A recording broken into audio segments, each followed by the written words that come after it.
So here's the Flume Theory. My premise is that there is a thin sheet of material gliding over electronic boards and through wires, or more like over wires. It's supposed to be going through, but it probably ends up going over. We call it electricity. I call these thin sheets of material flumes based on the parts of a candlestick description I read a long time ago. The candle has a body, a wick, and the fire on top, which is called a flume. I have watched the reboot of the old TV series called Cosmos. There was an episode that explained what the black bands between the graduated colors were in a spectrum refracted sunlight from using a prism. Cosmos explained that it was neutrinos, the black bands. Said it took 1,500 years or something before they could figure out what the black bars were. I already stated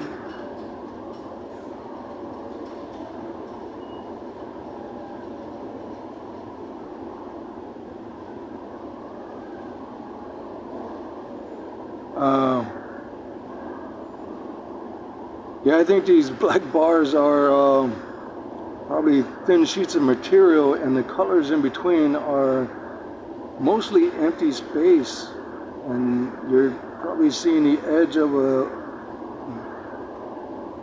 flume from the sun, or what creates the sun, I suspect. I already stated that there is possibly two thin sheets of material slamming into each other in the sky, creating our light every day.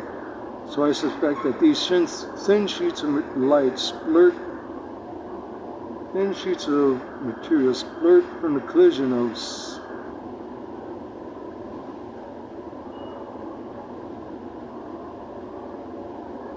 two flumes. These splurts create a long thin sheet that probably get wider from the further from the sun, or yeah, further from the sun, meaning that they're closer together, splurting off of the sun, and they widen out the further away from the, like a shotgun blast, I guess, cone, a bunch of cones around the sun. Magnifying the light from the sun is probably showing how close these flumes are together. So shouldn't the black bars be horizontal like on a prism? What do we know about prisms? Do we experiment with prisms ourselves? I'm thinking that these layers are horizontal and maybe what we call gravity, but I guess that is not possible with similar man-made projections, I suppose. I don't know where I'm going with that. I've got to work on a lot of this. I suspect that the sun also sent thin sheets of material towards us on Earth. These flumes cut through us, which is probably best described as slicing and dicing. Some of these flumes also end up building up and sliding sideways where they land. Every surface might have a thin layer gliding over it. A compass might work by the sun's layers pushing the compass magnetized tip in the opposite direction of the sun. Rubbing a balloon on your head might start a motion around the balloon that can then join in on the flume already gliding over the surface of a wall or some similar surface, and helps the balloon stick to it. We call that static cling, which is probably not the best way to describe it. Their way is static cling. I'm describing something else. I'm pretty certain they don't describe static cling the way I am. When these two flumes strike each other, it can produce light and other phenomenon. Here's another example of electricity and splurting. The heating elements in a water heater, these rods in a water heater have electricity sparking inside the water to heat it up. The spark shoots sideways from the rods outwards, but not only outwards, and probably create layers inside the water tank. And as the water slowly drains, it probably creates more and more layers, thickening the water in certain areas. like on the top of the surface, it gets thicker and thicker. The water doesn't have to drain, it's just an example. The sparks, I don't know what I meant by that. The sparks probably don't create layers in the same area every single time. So as the water drains, these layers start touching each other, I guess, getting closer to each other, onto the heating elements, like layer after layer covering the heating elements, creating as the water drains, this layer that's on, it's over the surface. Here's the rod right here, going straight up, and you have like a layer of thicker water that's been sticking together, getting thicker and thicker. And as the water drains, this layer lays down onto the rod, the heating rod, and so you get this gook that's laying on top of these heating rods over and over, and it's gooky on there,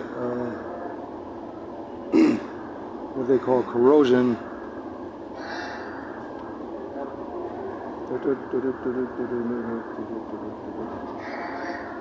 The sparks could be shooting into the metal rods themselves, disintegrating it, making it splatter inside the metal rods, like causing it to go up and down, or diagonally. Spark inside the rod, and that hits something and sparks, and that hits something and sparks. It just gets red hot in there.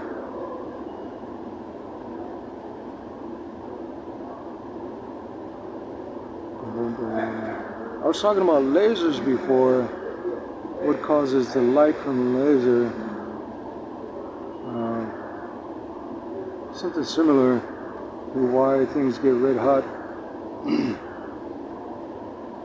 If you can find a bed sheet, a simple white sheet, thin enough and light enough and large enough to let go on a slide and let it slide down the slide, the whole length, and not bunching up, just one swoop.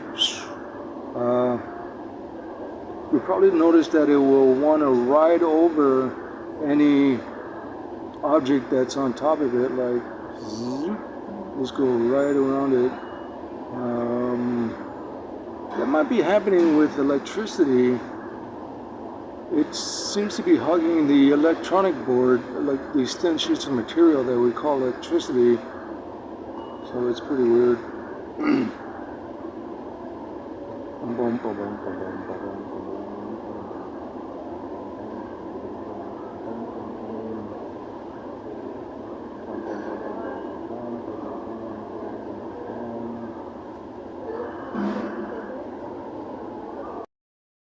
So I want to explain AC/DC.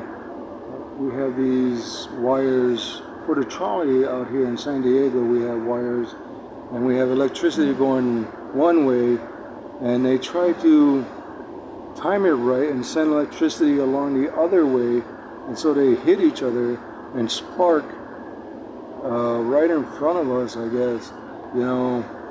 They could probably just send it one way, and there's no need to send electricity down the wire a different way to keep it running the right way, Probably no need. There's no need for these sparks on these wires. I'm not certain, but they might just be touching everything, the thin sheets of material, and running off and getting weaker and weaker, so they have to send it through a different way, the electricity through a different way, so it hits the train.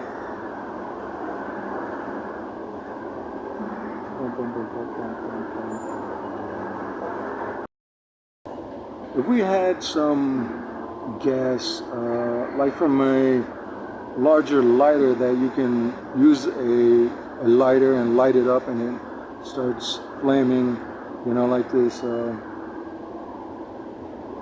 gas lamp district. They had these huge lamps.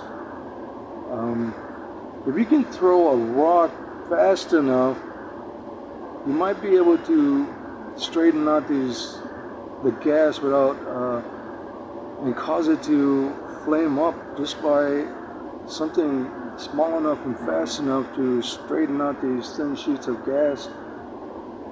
The gas coming out of a gas canister. You can make something similar to butane fuel, like in a lighter, with fruit cocktail syrup, with fruit cocktail still in it, and fresh orange slices underneath. You put a layer of fresh orange slices down on the bottom of some cup, and then you pour fruit cocktail syrup in it right out of the can. The oranges, they have something fluming out from it. It's like irradiating something, and that'll probably slide through the material and come out like gas. And you can capture this gas, and it's really light. It's flammable, and it smells like alcohol when you do it enough.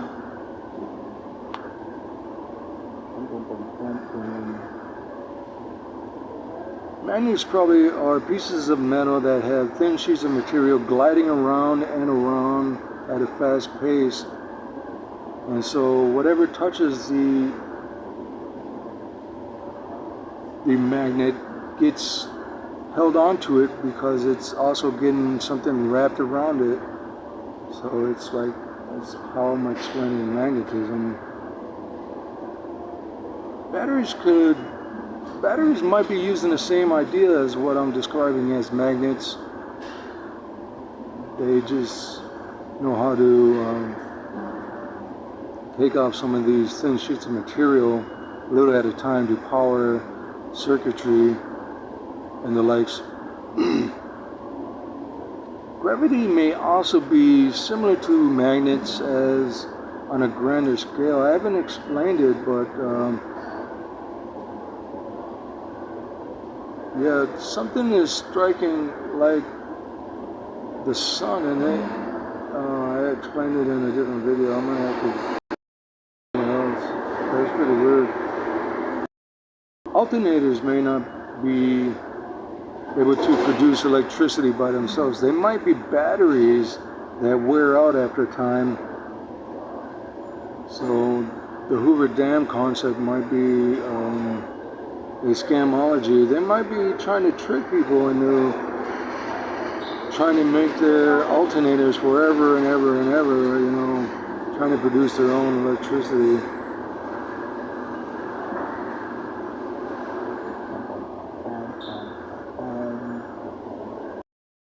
Where do these suspected thin sheets of material that produce our sun come from in the first place, right? So we have thin sheets of rain, right? Sheets of rain. I heard that phrase before, sheets of rain. How true is this? Well, the noise lightning makes, a thunderclap, might be a thin sheet of material rolling out of the sky, sort of pushing. So you get the sun, right? Something's sliding in from both sides of the sun and striking to create our sun. So there's layer after layer above and below the layers that are striking to create the sun. But these aren't striking or are not strong enough to create a spark if they are hitting anywhere else. These layers, they might come together and thicken and then break up into raindrops onto our faces. They might also thicken and then slide down and wobble, making a thunderclap noise. Somebody said it might be this thin sheet of material out of the sky might hit the ground and then wobble, but it probably doesn't need to, It probably doesn't need to hit the ground.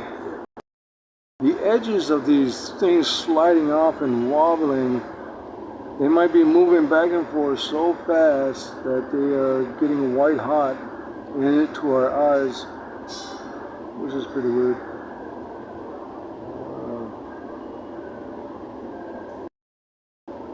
So there's probably a thin sheet of material on top of your eyes, and you can slide that back and forth, and sometimes you can see the reflection wiggling, making it wiggle back and forth while your eye is not moving at all. I can't do it right now, but I'm not prepared. Yeah, that might be what people are calling chi, you know, not tai chi, just chi. You may be able to experiment with light and shadow by having a wind swoosh underneath a light source, a soft light source, like, and it might get darker because these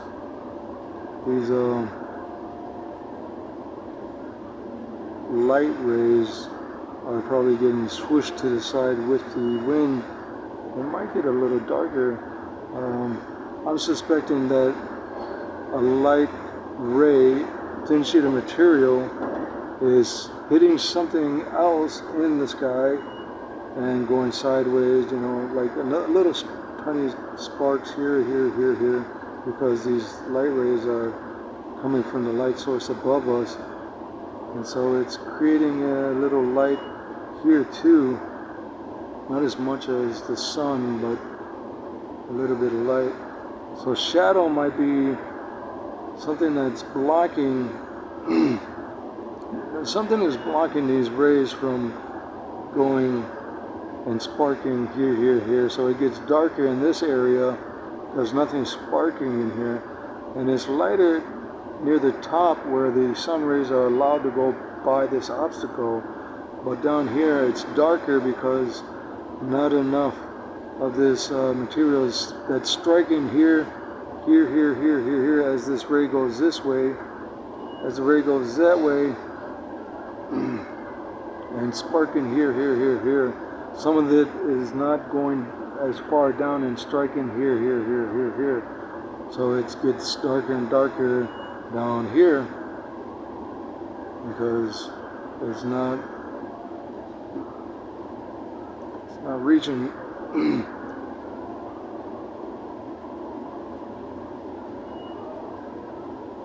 Yeah, that's about it.